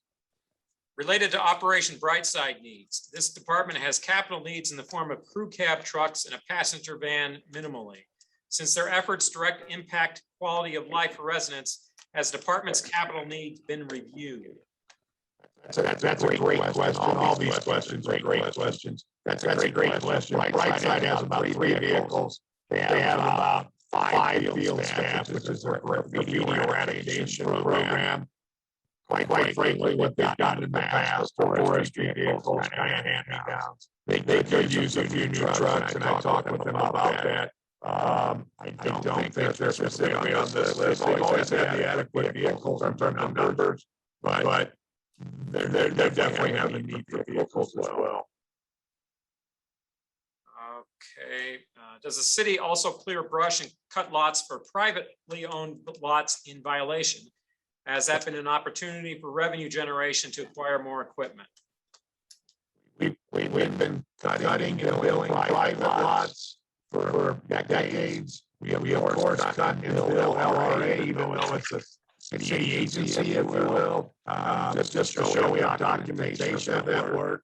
But yes, we bill folks, and it's set by ordinance. It goes out every March. And we will bill private owners or city property. It does not matter if you're in violation and you sent a notice, et cetera, et cetera. I think it's 59860 is the ordinance. Yeah, and that revenue goes to general revenue, which offsets some of the costs of your labor. Which it came right back to us, Paul, so to speak, but yes, it goes to general revenue, that's correct. Yeah, we have a collection agency for many years on contract, different years of contracts, where they pursue delinquent balances. Are all parks able to accept private donations? Yes. Related to keeper houses, there are old structures in O'Fallon, Penrose, and possibly others. Alderman Mohammed has signaled finding the developer for the home inside O'Fallon Park, possibly for nonprofit partners' use as a fruit and vegetable stand. Will parks consider an RFP for these and other structures to be redeveloped by private entities versus funding demolition? Yes, but I would not. I'm not at liberty to speak with Alderman Mohammed, who we of course talk to all the time. We have serious concerns about that building that you're referencing. Not sure it's salvageable, but yes, if we have any others out there that we could have a private entity go in, cater what you use our creative imagination, we'd entertain that. I believe we did that a few years ago at the Isle House in Toronto, whenever we were asked for an RFP, and we did not get any proposals. And that building obviously worked as well. Okay, I think this brings us back to where we were on some of these questions.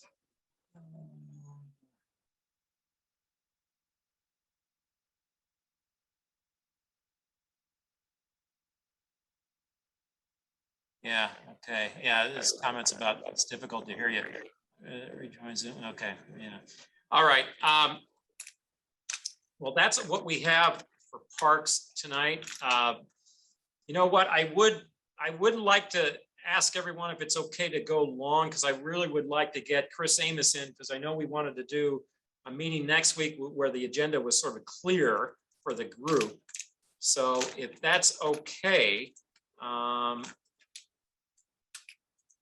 let's do that. So thank you, Greg, and everyone at Parks. Chris, are you still with us? I am. I'm ready to go. Well, let's why don't you go ahead and so now that we've done with Parks, go ahead and take us where we left off at our last meeting and sort of go into the detail about city vehicle needs. Okay, will do. I've shared my screen. Do you see it? Not yet. Okay, how about now? There you go. Good. Okay.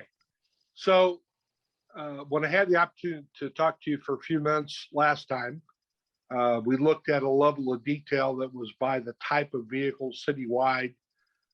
So I've instructive, I guess, with some of the good questions that you asked last time. I did a little different this time, trying to make it a little more clear. And so you can see the detail if you wanted to, but you didn't have to dive into the vehicle by vehicle detail if you didn't want to. So this is a one-page chart that shows the entire city public works fleet plus folks like the sheriff's office. So everybody but the police and the fire department are listed here. And as you can see that the total number of vehicles that are involved in this are 949. Now, these are only capital asset vehicles. There's another 2,000 small things, riding lawnmowers and trailers and, carts and those types of things that are not on a list like this. And you can see that of those 949, 405 of them, or 42%, are due or overdue for replacement based on age and or mileage. Most of the things in this part of the fleet are going to be overdue based on age, and we stretch them out as long as we can, driving pickup trucks for 15 years and sweepers for 12 and that kind of thing. Even though they really are not designed to last that long, we limp them along as we can until basically they're junk and there's cost too much to fix them. So you can see the replacement cost there, the total need is $36 million.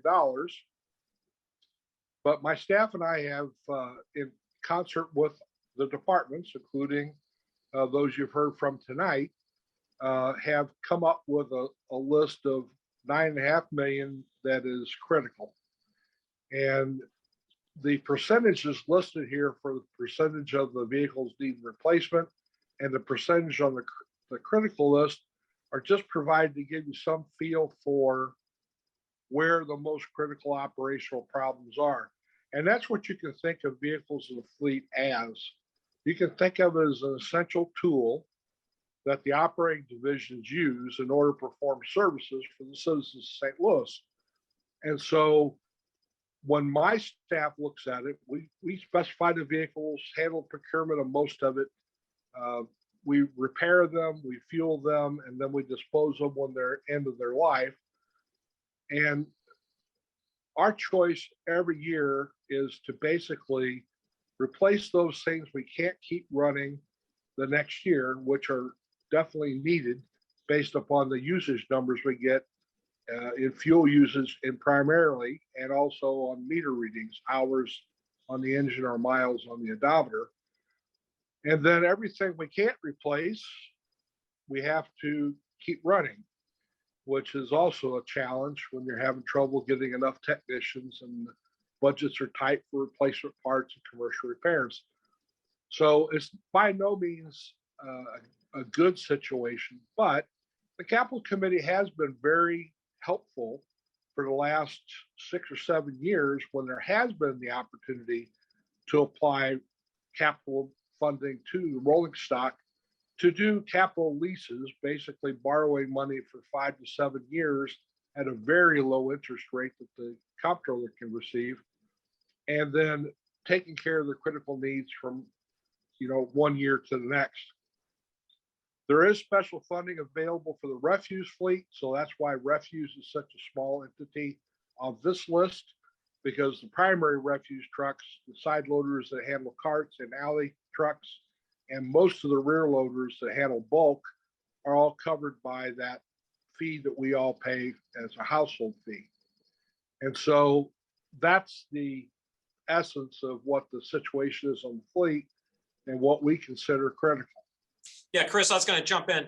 This exhibit in particular, if you recall last time we had a list of requested replacements, and this basically, and when we talked about it, I said, hey, put it in context with the total fleet so you get an idea about how it fits with the total fleet. And so that's what this exhibit does. And it also, we go to ESD and Chris Amos to, whenever a department asks for trucks and things like that, we ask Chris Amos at ESD to review that and sort of identified in the priority of replacements that give us that idea, being his level of expertise with that.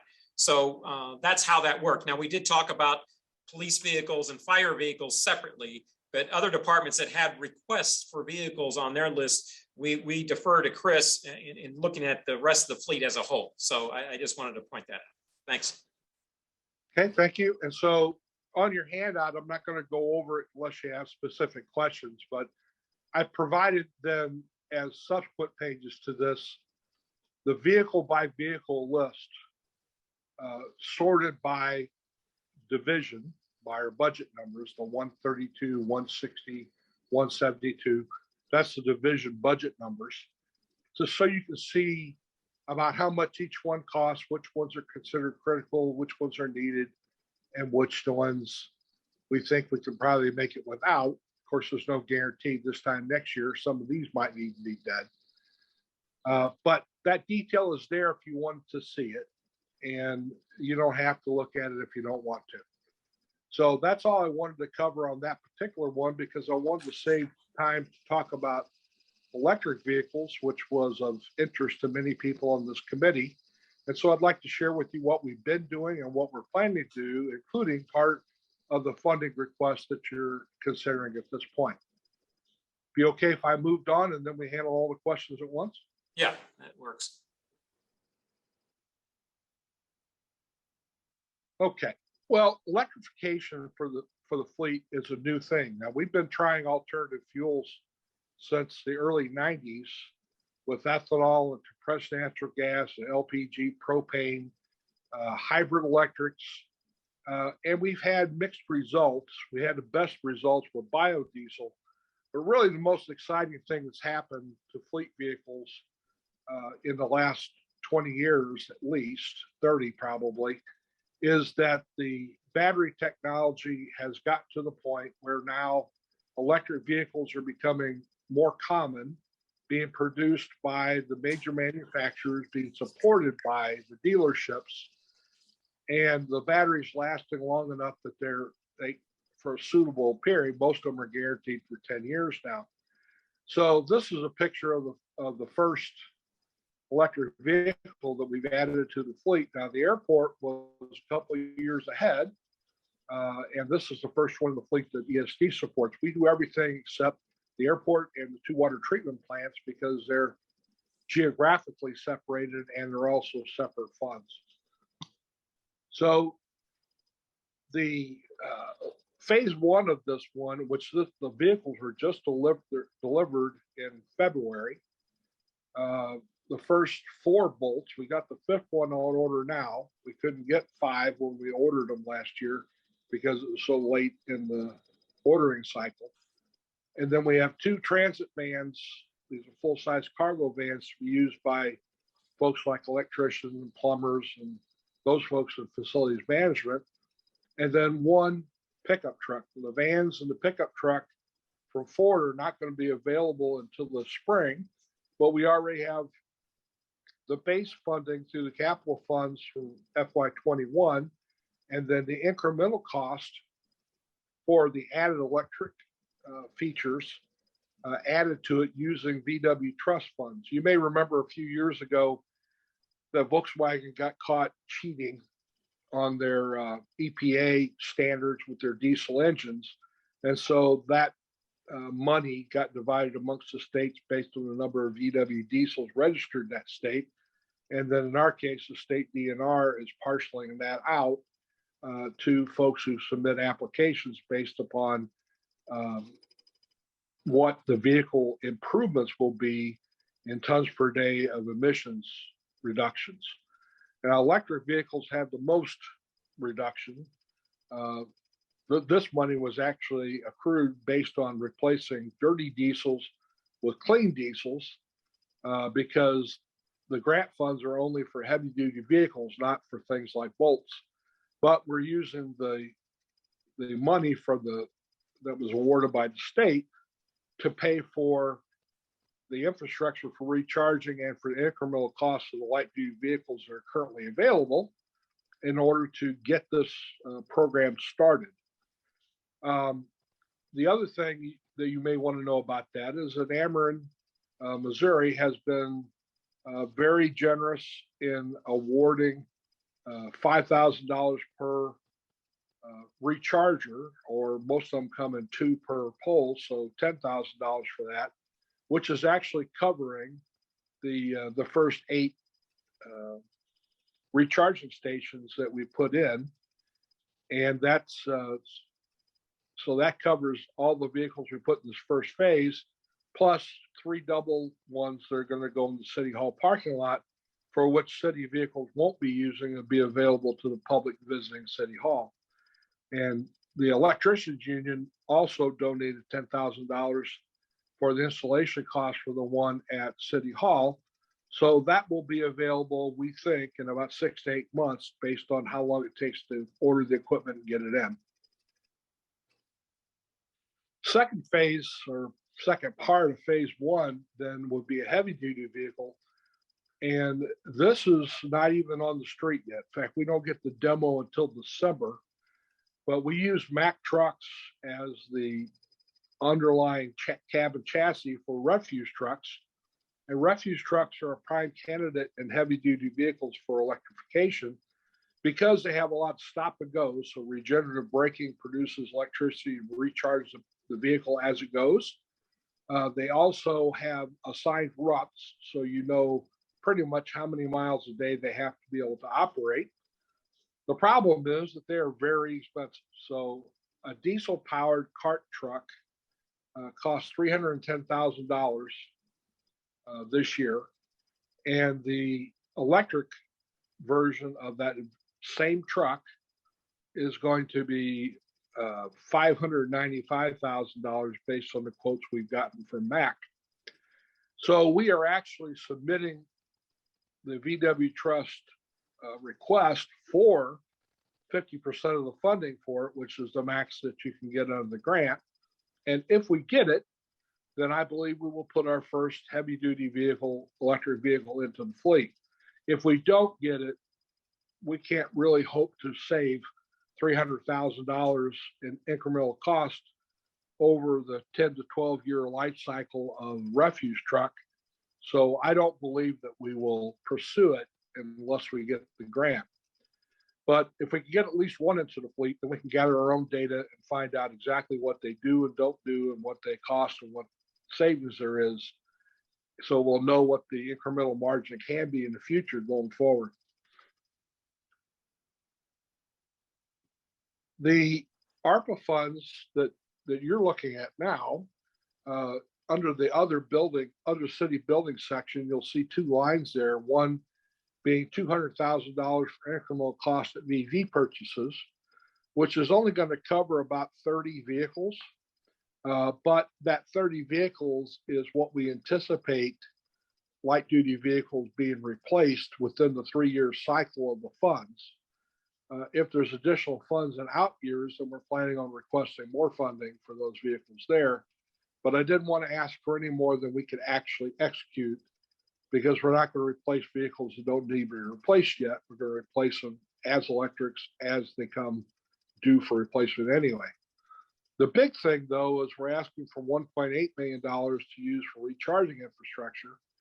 Because where we're doing it now with the Ameren rebates, we're putting in one charger at a time, which is a pretty inefficient way to tear up sidewalks and roads and put underground wiring and change electrical services, those types of things. And both our city engineers and the Ameren engineers are saying that the smarter way to do this would be to put in banks or rechargers in areas where you know you're going to use them.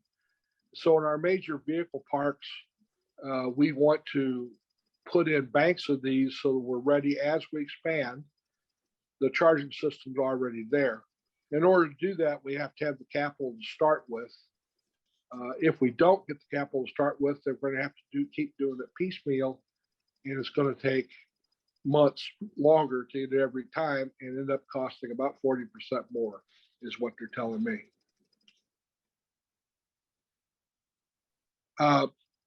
We've also been doing a fleet study since February that EIQ, which is EIQ Mobility. It's a consulting firm that does analytics for fleets.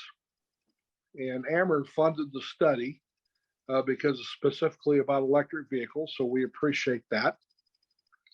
And they, this is what they talked about. For the funding over the next 3 years, which was the planning horizon for this funding. And they looked at what was both technically feasible, meaning you could get it like a refuse truck, even if it cost twice as much, and economically feasible, like the bolts, the pickups, the vans, where the extra cost of the vehicle over the life of the vehicle would actually save more in fuel cost, repair cost, than it costs initially for the vehicle. So there's an incremental cost when you buy it, but there's a savings in the operating budget. And since most of that money comes out of the operating budget in my division, that'll be a welcome relief. This is the essence of their findings. Their entire executive summary is provided here for you to look at the whole thing if you want. And there's a long vehicle list that shows all the vehicles they did a study on and which ones are and which ones are not economically feasible at this point. And of course, as new vehicles are made available to us and as that pricing comes down, particularly through the state bidding process, then the economics of it may change. See it getting better, not worse, because it's definitely gotten better over the last decade. So the 235, as those vehicles are replaced, our intent is to make them electric vehicles, assuming we have a place that we can recharge them and the money to do the recharging stations as well. Now, the recharging station cost, along with the vehicle incremental cost together, is eaten up by the savings in operating over the life of the vehicle when you figure a 10-year replacement cycle. And we're holding all those types of vehicles, even light duty things like a Bolt, that long or longer. So the fantastic number about this thing, and I didn't really believe it when I first saw it, but then I went through the vehicle by vehicle list to see when they came up with it. And the study is saying that if we replace the 235 economically feasible vehicles, that giving even the additional cost you see there under CapEx of vehicles, that the EV of the electric vehicle cost net present value is more than $2 million more, that well, not quite more, to $1.8 million more, do my math right. But it's overall, the cost of the electric vehicles compared to gasoline vehicles is $2.5 million less. So assuming we don't lose the vehicles in crashes with uninsured motorists and those types of things, then the vehicles will live long enough that they're going to pay back. And so it's a good investment to do that in vehicles that are economically feasible. Now, for the ones that are not economically feasible, which is the other half that could be made electric, our intent is to hold off on that, get the low-hanging fruit first, and then go with the others as they become more affordable. So as part of the handout, here's the full executive summary that has a lot more detail than I just gave you for this particular study that we did. And there's no point in us going over it now, but it's there for you to look at if you want to. So that concludes the remarks I had planned on making. I'd be happy to answer questions. All right, thank you, Chris. Let's get to the chats here. I got two.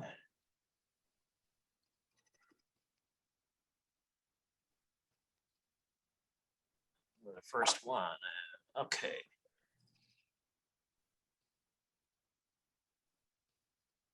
Okay, I guess this is a follow-up question from a previous meeting. This last me, I had to watch it later. I took a look at the state contract for pursuit vehicles. And there's this is a follow-up concept about the pursuit vehicles, state contract for pursuit vehicles. And there was a hybrid version of the Ford Interceptor Utility Explorer available as an option. on page 12. It may be a higher purchase price than the Tahoe, but if operational costs are taken into consideration, overall cost should be significantly lower. That's just a comment about our previous Tahoe conversation. Yeah, you would think that that would be true, but it's not. And hybrids in general, and we've even tried Priuses and Ford Escape hybrids. The bigger they are, the worse they are. In order to save on a hybrid, you have to do a lot of low speed stop and go driving. If you're doing a lot of highway driving or you're doing a lot of idling, then you're not getting the maximum savings out of the hybrid drivetrain. And so we haven't been able to make a hybrid. We also tried a full-size international bucket truck in the forestry division. And none of those paid off. They just ended up costing more at the beginning and didn't save the full amount going on back in. Now they saved some, that's true. The emission was lower, but even when you consider the carbon offset and value that using the EPA numbers, they still were not net break even. And the city's policy on this advanced technology purchases is we're going to be fiscally responsible about it. And so if we can put the advanced technology into the fleet and we can do so at break even, or actually the policy currently says 5% more than what the conventional fuel vehicle would be over the life cycle of the vehicle, then we should take that step if the vehicle is available to do the operational mission. So that's the problem. I'm kind of a Ford guy myself, so I'd be happy to have those vehicles in the fleet. And we've talked to the police department about putting a few in, and they are talking about using some of those vehicles possibly for canine units because their operational pattern is different. But at this point, they haven't got enough money to spend to be able to take chances like that when they really are struggling to have enough vehicles. I believe that if this capital process for ARPA provides them the funding we've identified as being critical, that we will be able to do some of that. Put some Ford Fusion hybrids into the fleet, but they're no longer available in pursuit models, so we can't continue to do that. Okay, does the city have a domestic only policy when it comes to fleet purchases, or can vehicles be purchased from any manufacturer, especially considering domestic automakers are abandoning smaller cars and sedans? Well, the city does have a Buy American policy. And so the way I understand it, it is all other things being equal, we'll buy American. Problem is, which is more American, a Ford made in Mexico or a Toyota made in Tennessee? And the federal government standards about what's domestic and what's foreign differs based on whether you talk about the Commerce Department or EPA or whatever. It really has not been an issue. We don't restrict what bids, but we have not had any foreign makes win a bid, with the exception of a Volvo white truck now and then over the years. So we mostly buy domestic vehicles, but mostly we do it because domestic vehicles have the support here inside the city limits or nearby to provide the parts and the dealer level warranty type work that we need for our fleet. So we could buy something else. In fact, the airport, when it was buying electric vehicles, bought some Nissan Leafs because they were the best vehicle for their application there based on their driving pattern. We chose to buy the Chevrolet Bolt, which cost just a little bit more to start with, but was going to save more over time.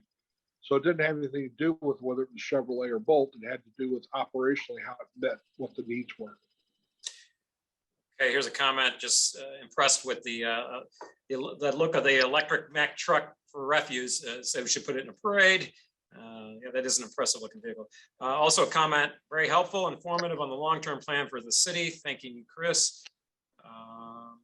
Let's see.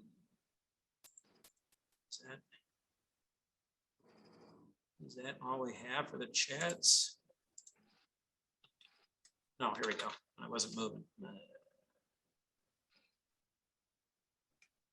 see here. I think that was, so I'm missing it. I think that's the last question. Let's see a couple here we haven't talked about. I don't know. Yeah, maybe it's not coming up on my, where are we? At 514, there's a couple of them. Let's see. Well, that would have been a lot earlier. Boy, several. They're good questions. Yeah, for vehicles, I'm looking. I don't see any more vehicle questions. I love it. I wish I had 2 hours to answer everybody's Yeah, questions. right, I love talking about food. right. I'll look up at 704. That's where they start at. Oh, I see. This is where it's jumping. I'm looking at, okay.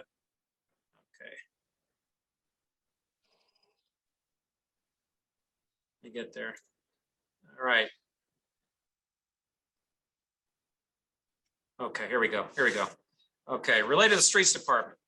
The $18 million in capital needs for this division includes equipment that is used only part of the year or when funding is available for the equipment's use. Has there been a study related to contracting out more capital projects versus funding city-owned equipment? Well, that's not really my area. That would be my boss, Rich, and the contracting folks. But I know from talking to their commissioners and directors over the years, because I ran the fleet for St. Louis County for 5 years before coming to the city in '95. And they contract out their arterial road service there, but do all the neighborhood roads in the unincorporated areas, which are very few of now themselves. And in the city, the street department does most things that are not connected to major bridge or intersection projects. The gist of it is that what the street department does is very cost effective in terms of what equipment they're using. And they have the labor available because those same people do other things other times a year. Like they're the same people who drive the snow plows. They're the same people who fix the potholes in the streets. They're the same people who do sidewalk and curb, work. So we're not paving, they're doing other things. So the labor is already there. And equipment used to be able to be covered by the St. Louis Works program exclusively, but the program for paving has been so small for the last 12 years that the equipment necessary to do these major projects like they briefed doing here for the $14 million, all the north-south arterial roads, the equipment they have now, they have 2 and 3 of sets to use because they have more than one job going on at a time. And we need to replace at least one set, one milling machine to take off the old asphalt off the roads, and the paver to put down the new asphalt, and the rollers to smooth it out. And then of course there's sweepers and dump trucks and everything else involved too. And Chris, So, I was going to jump in. I do know that some departments do lease vehicles during the year, have small leases at least to supplement their fleet when they need it. Do you work with departments on that, or is it? Well, the only one I know of that does that consistently is the Forestry division. Right, that's what I was thinking. Yeah, the Forestry division has a lot of seasonal workers, and the seasonal workers end up that they lease, it's temporary lease, so maybe it's a rental technically, from Enterprise Leasing, a lot of pickup trucks. And so instead of having 20 pickup trucks that are all used during the summer, but only 6 or 7 of them are used during the winter, what they do is they have the 6 or 7 full time that we buy and maintain, and then they lease the rest of them, the 12 to 14 they need for seasonal work. So that's the same thing for special equipment too. There's a lot of special equipment that is not needed, but a few weeks or a couple of months a year And that gets rented as well. In fact, the supply division has a contract for renting and or leasing all that specialty equipment. And all the operating divisions utilize it for things that are not used year round, or at least often enough that they justify owning it. So I Okay. just want to make a quick comment on that. Chris crisply answered that question about contracting versus city services, and he's spot on that it is a very fine balance of what can be done all year long and maintain those employees and the city services during the critical points in the year. The one point that I think is also important to understand is that when you contract work out, there's a few things that are very important to understand. First of all, the labor is substantially more expensive than using internal labor of the city. And secondly, what you're usually doing is you're usually waiting and competing time-wise to get the work done, as opposed to city forces that can concentrate on it during their normal workday. Okay, related to vehicle storage, do funds exist for upgrading the storage facilities off Hampton or the storage and greenhouse at Forest Park? Is this new expensive equipment meant to be housed in the garage, and does the city have space currently? Most of the equipment and vehicles are not kept inside. There are some specialty vehicles that are, like the concrete mixer truck, other things, the emulsions trucks, things that have to be climate controlled. But if they don't have to be climate controlled, then they're left outside, and they're designed to be left outside. It doesn't really wear on them. The wear and tear on these types of vehicles is not from the weather. It's from the extreme use that they go through, the vibration, and just the type of job that they do. So they hold up over a decade sitting outside. I don't think they would get much benefit other than a few rust patches might not be there, but nothing mechanical would be affected. Related to the health division vehicles, the mayor's office has proposed mobile vaccination and testing clinics. Is this potential ARPA-funded capital expenditure not included in the needs inventory, or is it included somewhere else? It is not on my list, although we worked with the health department over the last several months to look into temporary solutions and to look into the long-term solutions. So the decision was to handle it as a separate item related to COVID response and to future outbreaks of that type. And so it's not duplicated, but it is something that has to be considered separately. And so they are making do with a trailer and a truck that they have now, but they're having to do an awful lot of manual setup. It's not ideal for when people have to come have vaccinations made, but I think they're doing a great job with what they have to work with. We did consider retrofitting a couple of vehicles, but we really couldn't provide them any additional capabilities doing it that way. We looked into buying something temporary like an RV or something to hold them. But what they really want and say they need is a clinic type vehicle, not quite like you would have at a hospital, but something more bus or large RV based, so they could perform multiple functions inside of it and then have people out of the weather when they're administering treatments. So that's a separate item. It's not on my list just because we didn't want to duplicate it. Okay, related to vehicle monitoring, which vehicles will be upgraded with tracking equipment? Is there discussions around making vehicle locations publicly accessible, including street sweepers and refuse trucks, as is common in some other municipalities? Well, you're talking about telematics there, and we've done telematics since 2007 up through 2018, when the equipment we were using was end of life. And so then we can no longer get the data from it. The state and the federal government currently have contracts for active telematics, which means it has a cellular connection all the time. And before the budget crisis happened because of the COVID, we were moving along pretty rapidly to switch over to that. Now, some of the divisions, the water division Some of the street department vehicles, refuse is in the process of doing some of it, are switching over to the AT&T Fleet Connect Complete application. And the equipment, the fire department as well is also switching over to that. The police department uses laptops with their transponders attached to them, so they're not technically telematics devices. They really tell you where the laptop is, not where the vehicle is, but for practical purposes, it's a vehicle location system. So the real issue is that it costs about $24 a month per vehicle to maintain this active signal. And so it is a cost trade-off. And so most of the time unless active dispatching, through 911 is necessary, or unless there are safety concerns, like with folks that are visiting the public or doing safety inspections, and where they have to go alone, then most of the departments have put that on hold.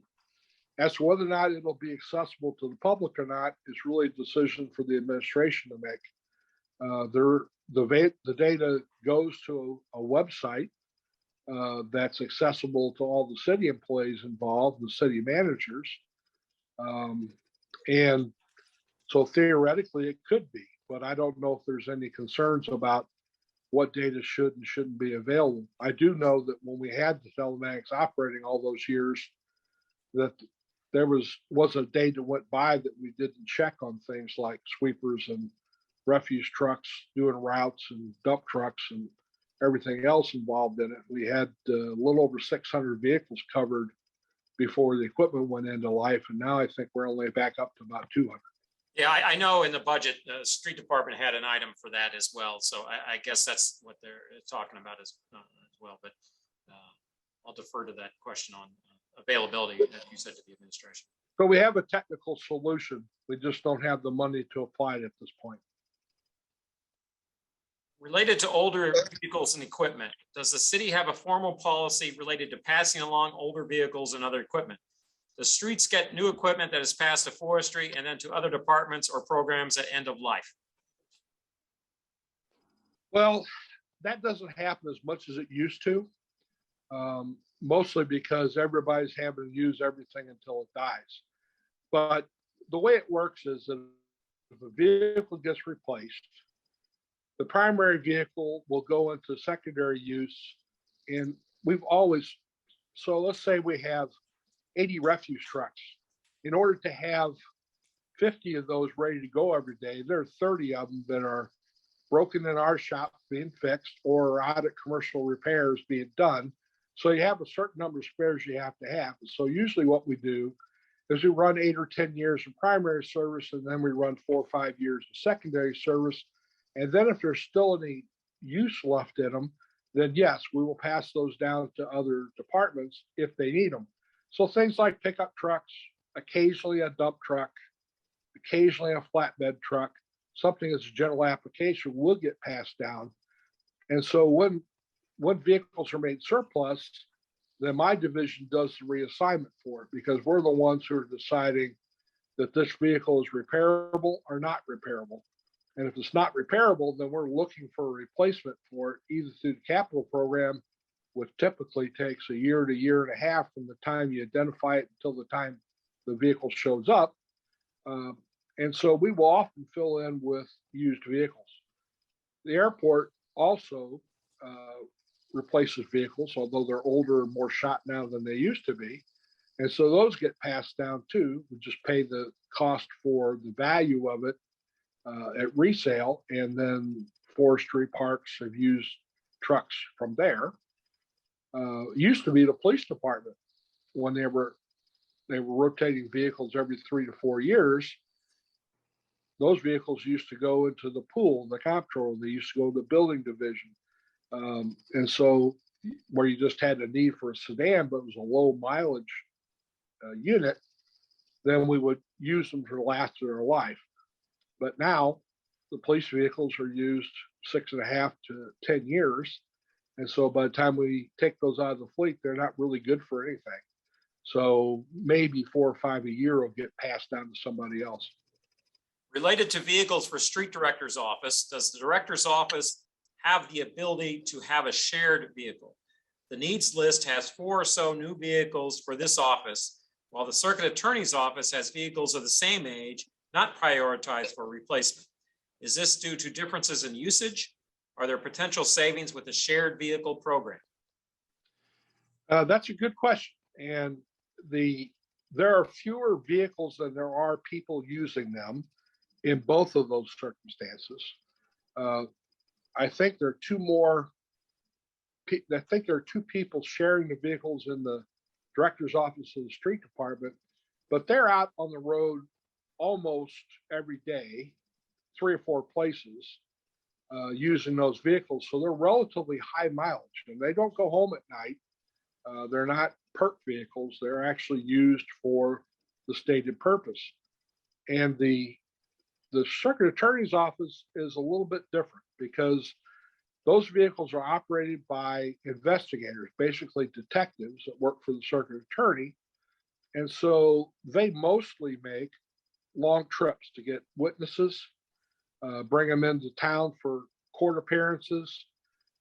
They don't use them stop and go and multiple stops during the city. And so they last longer. Up until just 4 or 5 years ago, the circuit attorney's office exclusively got their cars from the state highway patrol as used vehicles, usually command vehicles that still have some usable life in them.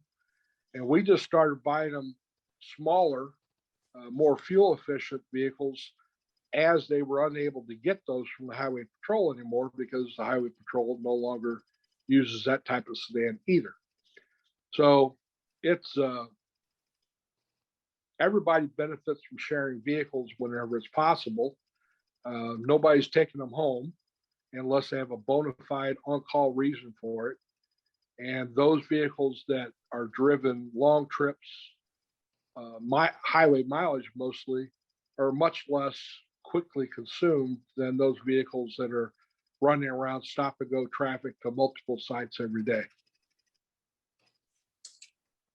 All right, I think that's the last of the questions, unless I've missed any. Comments, thanking you, Chris, for staying on. I think that's it. So thank you, Chris, for that presentation. Yeah, thank you very much. Okay, all. Well, I do want to thank you all for your indulgence in going significantly later this evening, because I did want to get Chris in. I know we bumped him a bit in the previous meeting. I just want to make sure you had more information, and hopefully that was helpful. Next week, as I mentioned before, this was the final of the actual formal presentations we had for departments. And so next week, as we discussed earlier, I'd like to be able to do is you can have a sort of an open agenda meeting to discuss among yourselves some of the material that's been presented to you. And that could be anything from fleshing out additional questions you might have, or things that weren't covered in the presentations you've seen, and those type of things. So again, what we'd like to do next week, just sort of open it up to the committee itself to have its own conversation about what's it's seen. In the meantime, I do know we've got a few questions outstanding. I know some of the streets director had gotten a list of questions this week. We hope to get out responses to you on that. We do have I think a couple updates for the inventory. I know courts made their presentations. Some of those numbers have changed, so we'd like to get that out to you as well. And so hopefully we can get all that information out to you prior to next week's meeting, which again, I think should be an open agenda for your use. So that's all we had this evening. I do want to again thank you for your indulgence in going this late. And unless there's anyone else wants to offer a comment, I would say that we should adjourn. Thank you all.